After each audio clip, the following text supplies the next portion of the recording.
اس عظیم الشان اور بے مثال ترقی، خوشحالی اور فتوحات سے دشمنان اسلام بغض اور حسد کی آگ میں جلنے لگے، اور انہوں نے آپ کے عہد خلافت کے آخری 4 سال کے دوران میں سازشوں اور فتنوں کا مکروہ سلسلہ شروع کر دیا۔ یہ دشمن یہودی تھے جو ابتدائے اسلام ہی سے رسالت مآب، خلیفہ اول اور خلیفہ دوم کے ادوار میں بھی فتنے برپا کرتے تھے۔ عثمانی عہد میں عبداللہ بن سبا یمن کا ایک یہودی باشندہ تھا، جس نے اگرچہ بظاہر اسلام قبول کر لیا تھا، لیکن عبداللہ بن ابی کی مانند اس کا ایمان نفاق پر مبنی تھا۔ اسے دیگر یہودیوں کی مانند پختہ یقین تھا کہ اب جب کہ عمر فاروق رضی اللہ تعالیٰ عنہ کا دور خلافت ختم ہو چکا ہے، جن کے شخصی رعب اور دبدبہ سے پورا عالم لرزتا تھا، اور یہ موجودہ فرمان روا حضرت عثمان رضی اللہ تعالیٰ عنہ ایک رحم دل اور رفیق القلب شخصیت کے حامل ہیں، اس لیے مسلمانوں کو بڑی آسانی کے ساتھ حضرت عثمان رضی اللہ تعالیٰ عنہ کے خلاف ورغلایا جا سکتا ہے۔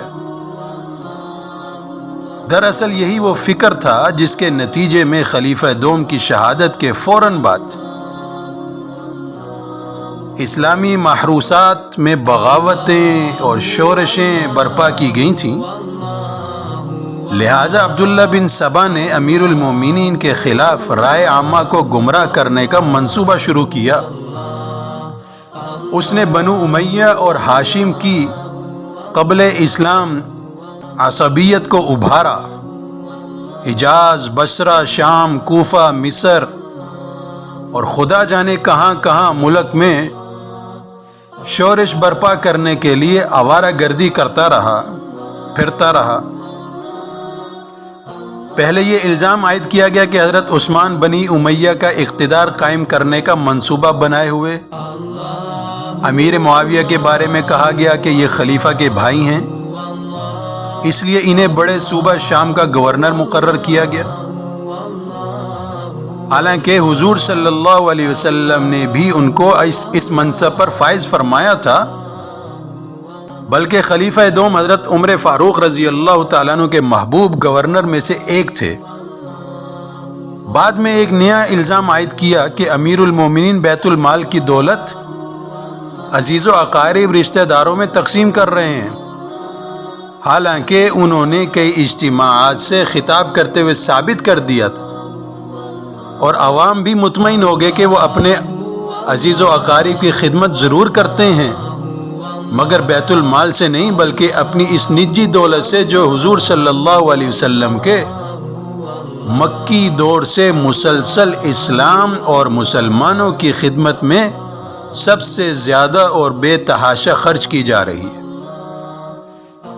امیر المومنین حضرت عمر فاروق رضی اللہ تعالیٰ عنہ نے اسلام کے نامور فاتح خالد بن ولید سیف اللہ کو جب معزول کیا تھا تو نہ حضرت خالد رضی اللہ تعالیٰ نے بغاوت کی اور نہ کسی نے احتجاج کیا، مگر جب حضرت عثمان رضی اللہ تعالیٰ عنہ نے حضرت عمر بن عاص کو معزول کیا، جن کو خلیفہ دوم بھی ایک بار معزول کر چکے تھے، تو یہ اقدام بھی وسیع پیمانے پر مخالفانہ پروپیگنڈا کی حیثیت سے استعمال کیا گیا۔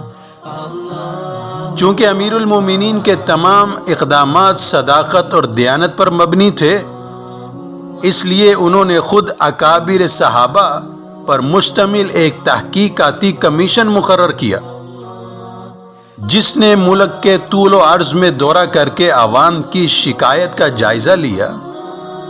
کمیشن جماعت اکابر صحابہ پر مشتمل تھا۔ کمیشن نے اپنی رپورٹ میں تحریر کیا کہ عوام کو اپنے خلیفہ کے خلاف کوئی شکایت نہیں، اور نہ ہی کسی گورنر کے خلاف انہیں کوئی شکایت اور شکوہ ہے۔ اس کے بعد بھی امیر المومنین نے حج کے موقع پر تمام گورنروں کو مکہ مکرمہ طلب کیا اور پوری ملکیت میں منادی کرا دی کہ جس کسی کو میرے والی کے خلاف شکایت ہو وہ اس موقع پر حاضر ہو کر اپنی شکایت کا ازالہ کرائے۔ ظاہر تھا کہ کسی شخص کو بھی گورنر یا حاکم یا خلیفہ کے بارے میں شکایت نہ تھی، اس لیے یہودی سازشوں نے جن چند مسلمانوں کو ورغلایا تھا ان کے ساتھ منصوبہ بنایا کہ گورنر کی واپسی کے بعد امیر المومنین کے خلاف بغاوت کر دی جائے۔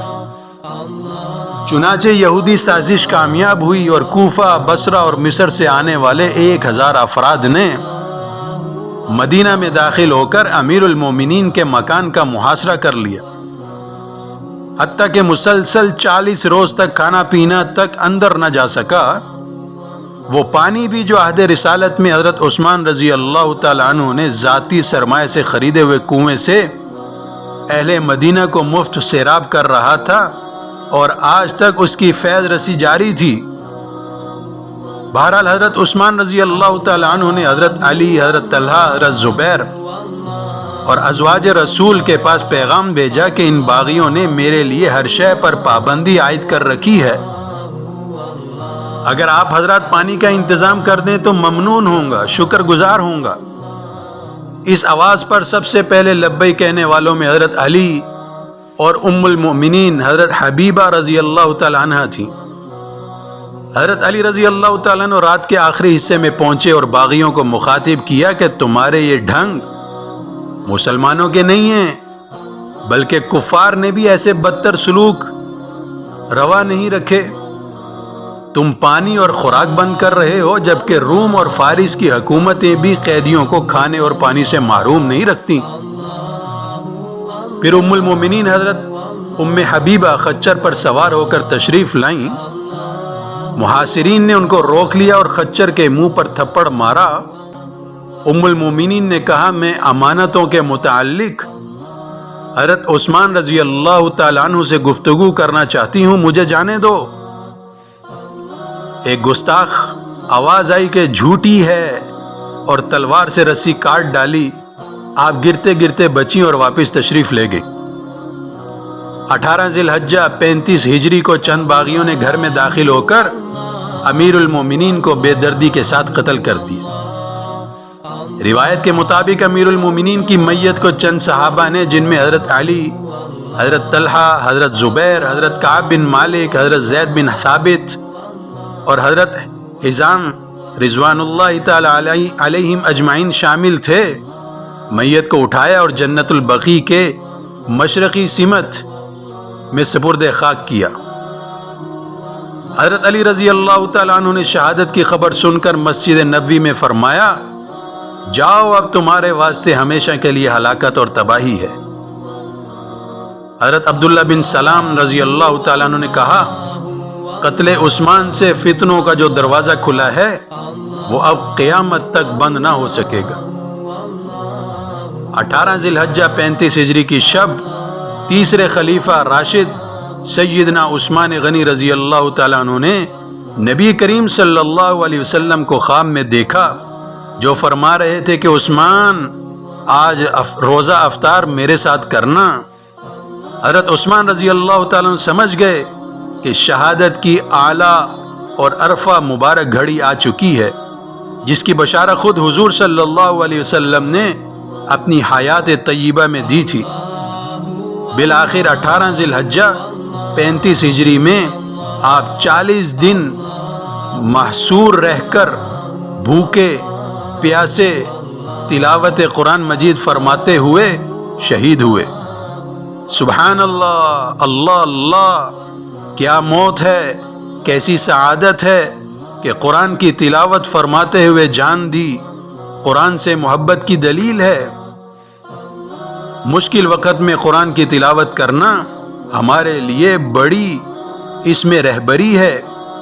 حضرت عثمان رضی اللہ تعالیٰ عنہ امام مظلوم ہیں، مظلومانہ شہید ہوئے۔ آخر وقت تک امت کے اتحاد کو برقرار رکھا۔ اگر چاہتے تو ملک شام چلے جاتے، مگر شہر رسول کو چھوڑنا گوارا نہ کیا، جو کہ محبت رسول کی بڑی دلیل ہے۔ اگر چاہتے تو فوجیں بلا لیتے، اپنی حفاظت فوجوں سے کراتے، مگر خدا والے خدا ہی کی حفاظت کو کافی سمجھتے ہیں۔ آپ کے قتل کے وقت حضرت علی رضی اللہ تعالیٰ عنہ موجود نہ تھے۔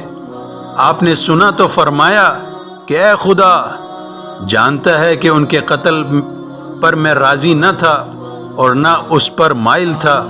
جن لوگوں نے آپ کو شہید کیا وہ سب پاگل ہو گئے، اللہ کا عذاب آیا۔